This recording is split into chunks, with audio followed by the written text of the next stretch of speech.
धन्यवाद छ महानिर्देशकज्यू। सञ्चार तथा सूचना प्रविधि मन्त्रालयका सचिवज्यू,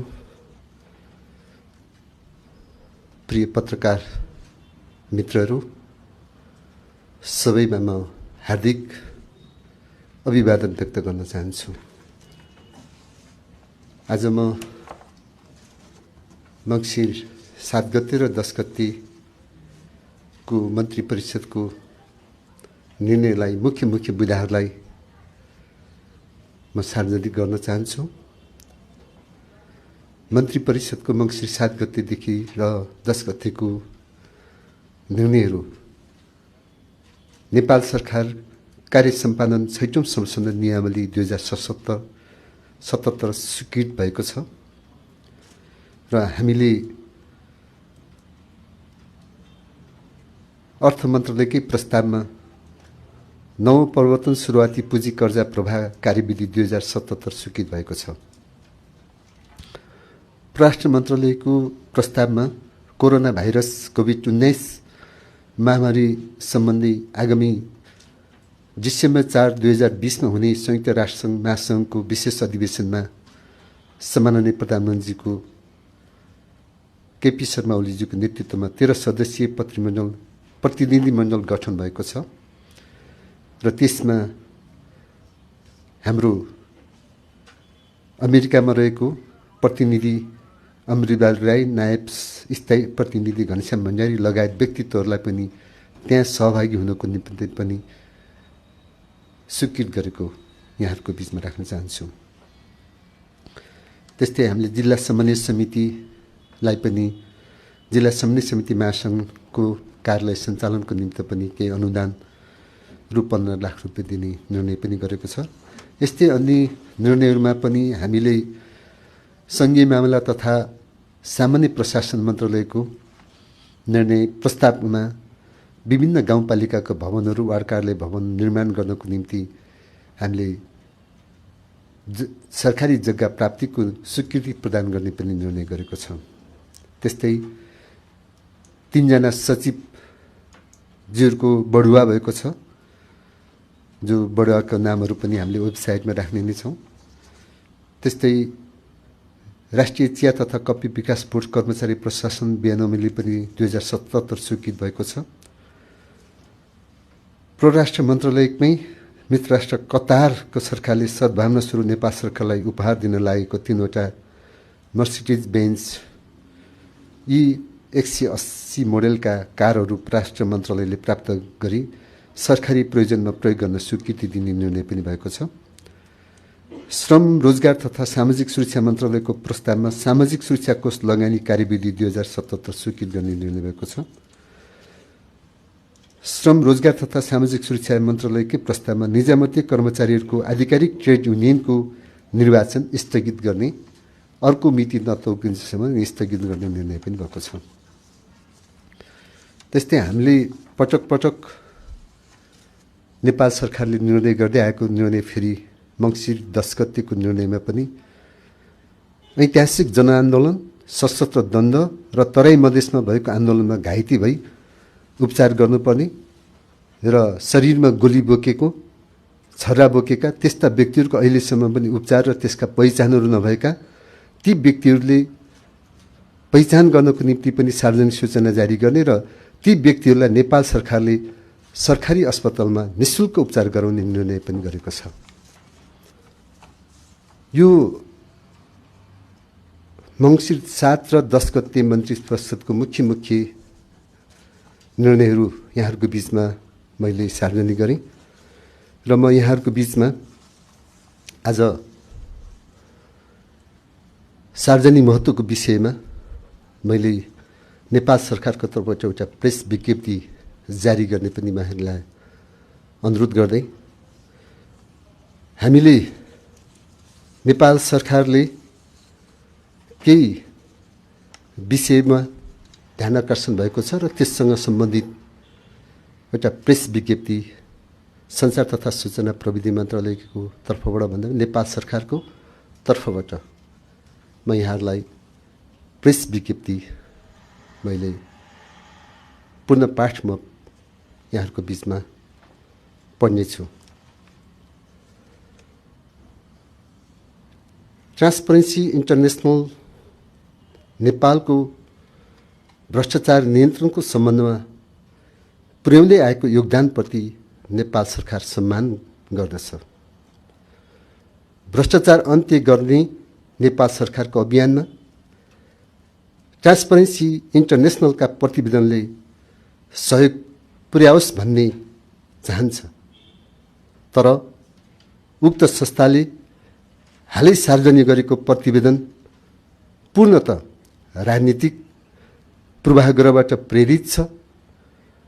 प्रमाणित नभएका आधारहीन तथ्य तथ्याङ्क जुटाएर कुनै खोज अनुसन्धान बिनै मनोगत धारणाबाट अभिप्रेरित छ। सरकार र सत्ताधारी दललाई बदनाम गर्न खोज्ने प्रयास स्वरूप आएको यो प्रतिवेदनलाई नेपाल सरकार अस्वीकार गर्दछ। ट्रान्सपरेन्सी इन्टरनेसनल नेपाल र तिनमा आबद्ध व्यक्तिहरूको दलीय आबद्धता, तिनका स्वच्छता, निष्पक्षता कति भरपर्दो छ भन्ने कुरामा विश्वास गर्न सकिन्न।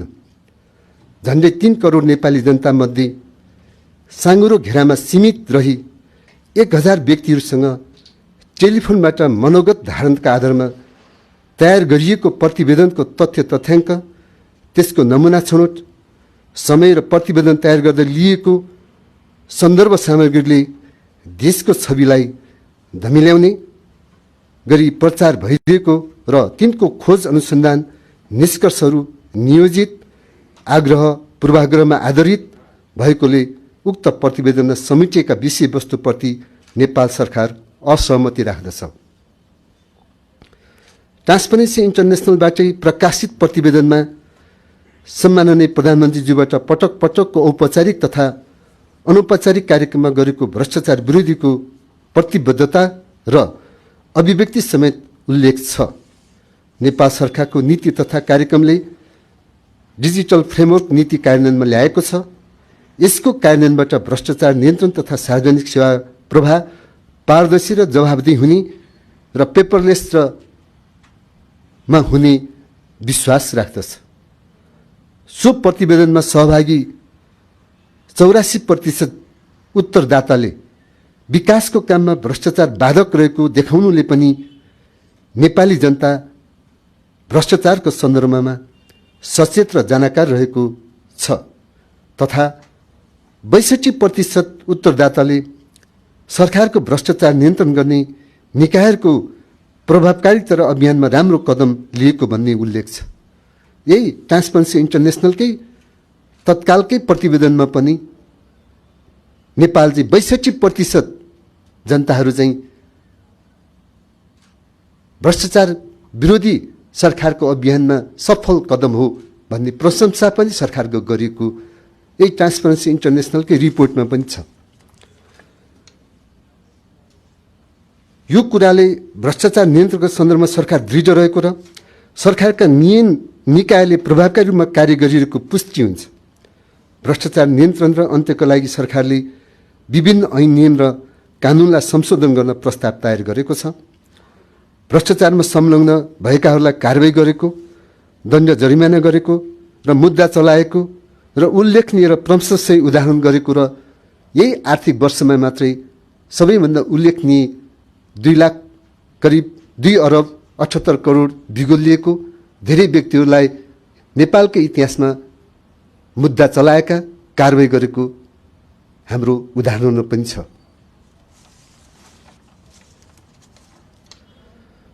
ट्रान्सपरेन्सी इन्टरनेसनलकै करप्सन पर्सेप्सन इन्डेक्सको सन् 2018 को प्रतिवेदनमा नेपाल 124औं स्थानमा थियो। तर 1 वर्षको अवधि नपुग्दै सन् 2019 को प्रतिवेदन नेपाललाई 11 स्थानमाथि उकाल्दै 113औं स्थानमा देखाएको छ। यो तथ्यले पनि ट्रान्सपरेन्सी इन्टरनेसनलको हालै सार्वजनिक प्रतिवेदन आफैमा सरकारप्रति पूर्वाग्रही देखाउँछ।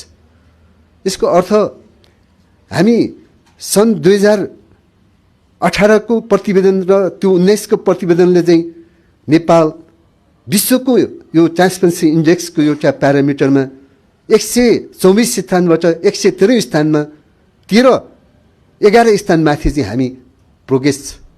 तर त्यही 1 वर्ष नपुग्दै ट्रान्सपरेन्सी इन्टरनेसनलकै अहिलेको तत्काल जारी रिपोर्ट चाहिँ के भन्छ भने नेपाल चाहिँ एसियाकै भ्रष्टाचारको पहिलो मुलुक देश भनेर चाहिँ भन्छ। त्यसैले यो आफैमा विवादित छ। यो छोटो अवधिमा किन यस्तो हुनु पुग्यो? हामी ट्रान्सपरेन्सी इन्टरनेसनलको यो रिपोर्टप्रति पनि हाम्रो प्रश्न यस अर्थमा रहेको हो, यो आफैमा विवादित छ, पूर्वाग्रही छ भन्ने कुरोमा पनि। त्यसकारण नेपाल सरकार यो तथ्याङ्क र यो प्रतिवेदनप्रति असहमति र अस्वीकार गर्दछ भन्ने कुरो हामी तथ्यबाट नै प्रमाणित गर्न खोजेका हौँ।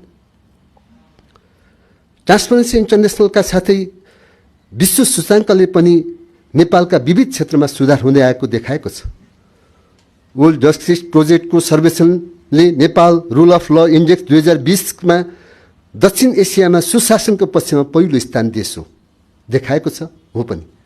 यसै गरी व्यापार व्यवसाय र लगानीबारे प्रकाशित प्रतिवेदनले सन् 2018मा 110औं स्थानमा रहेकोमा नेपाल सन् 2019मा 94औं स्थानमा उक्लिएको र यसले नेपालमा व्यापार व्यवसाय र लगानी मैत्री वातावरण अनुकूल बन्दै गएको विश्व सूचाङ्कले देखाइरहेको छ।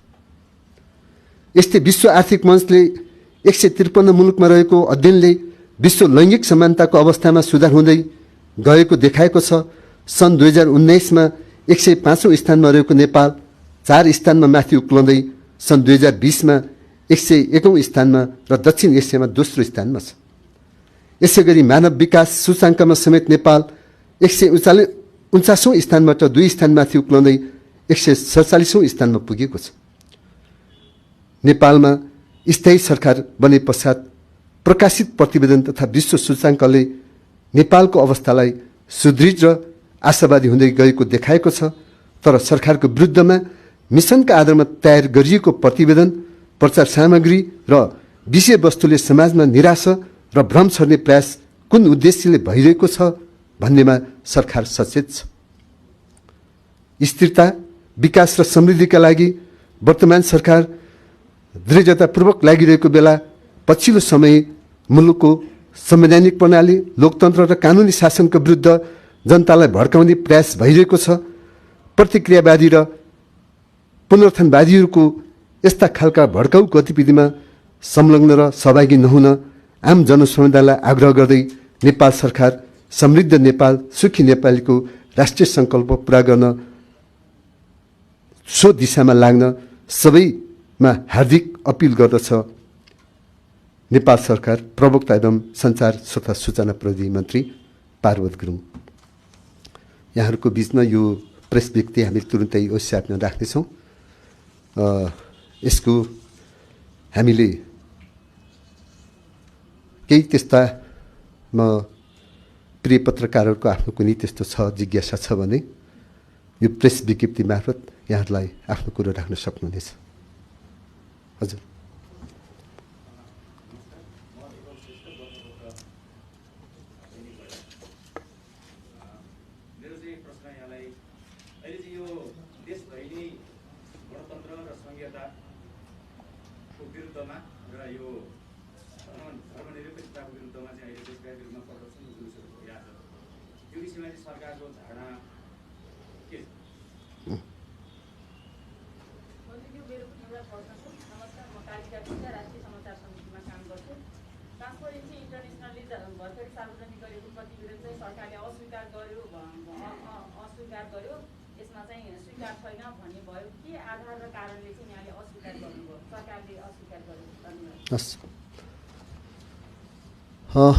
धन्यवाद छ पत्रकार मित्रहरू।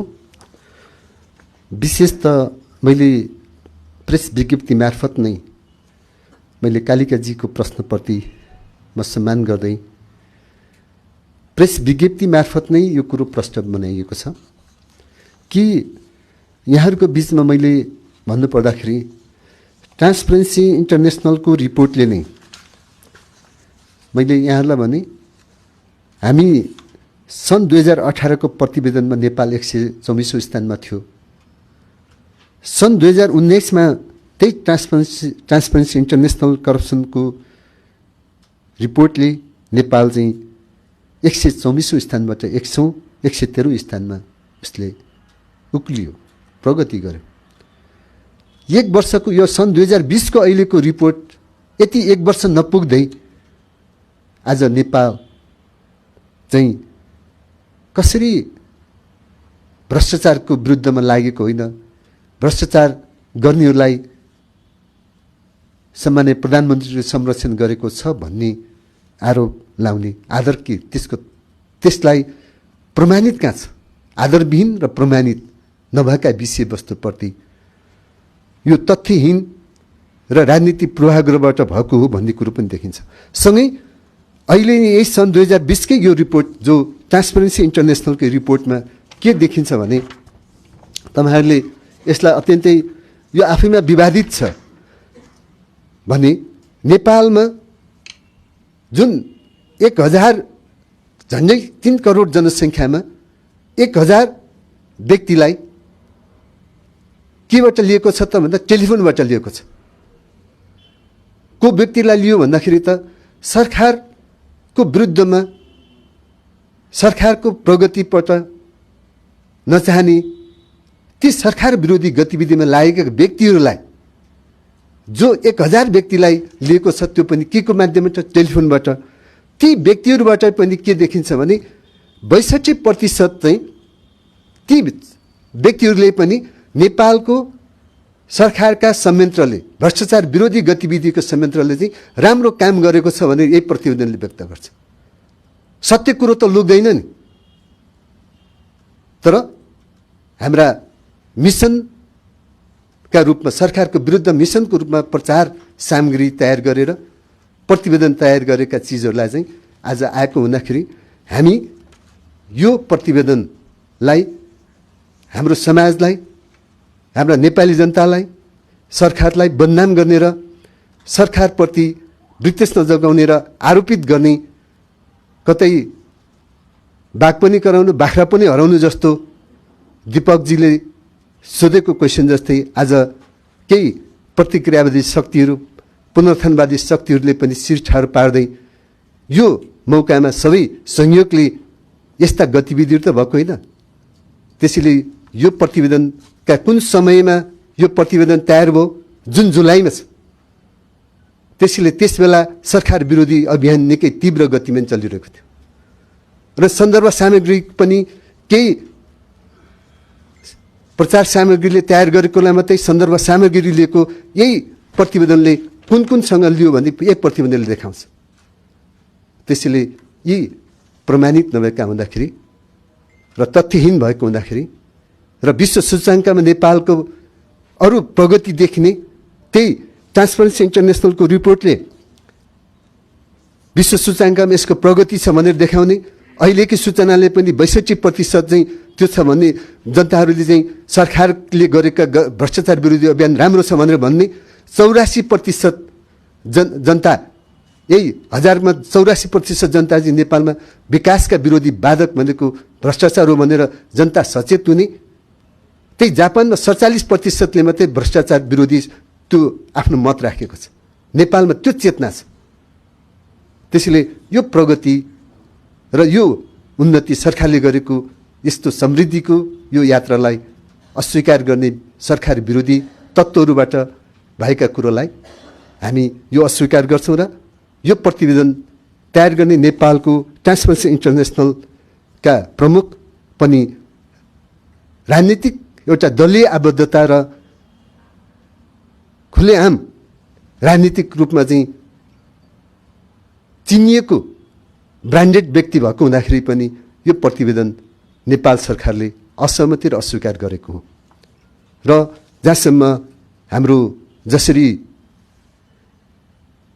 केही अहिले सरकारको विरुद्धमा अथवा त्यस्ता गतिविधिहरू छन्, हामी नेपालको एउटा संहिता, नेपालको संहिता प्रणाली, नेपालको स्थिर सरकार, नेपालको विकासका कुनै विरुद्धमा जुन जस्तो गतिविधिहरू भइरहेको छ, शिर ठाडो पारेको छ, नेपाल सरकार त्यसमा सचेत छ र हामीले आह्वान पनि गरेका छौँ यसमा कुनै पनि यस्तो गतिविधिमा नलाग्न, सहभागी नहुन नेपाल सरकार आह्वान पनि गर्दछ र त्यस्तो गतिविधिप्रति सचेत रहन हामी सबै नेपाली जनता, सबै राजनीतिक पार्टी सबै नागरिक समाज, सबै पत्रकारहरूलाई पनि यो सङ्कटको घडीमा हामी सबै एकताबद्ध भएर अगाडि बढ्नको निम्ति आह्वान पनि गर्दछौँ र प्रश्नहरूको उत्तर यति नै भएको हुनसक्छ। त्यसैले म सबै पत्रकार मित्रहरूलाई धन्यवाद व्यक्त गर्दै सबै सहभागी सचिवज्यू र सहसचिवज्यूहरू, सबै मन्त्रालयका मन्त्रीका सचिवालयका साथीहरू, हाम्रा प्रेस विज्ञ साथीहरू सबैप्रति पनि धन्यवाद व्यक्त गर्दै यो आजको पत्रकार सम्मेलन यही समापन भएको म अनुरोध गर्न चाहन्छु। धन्यवाद।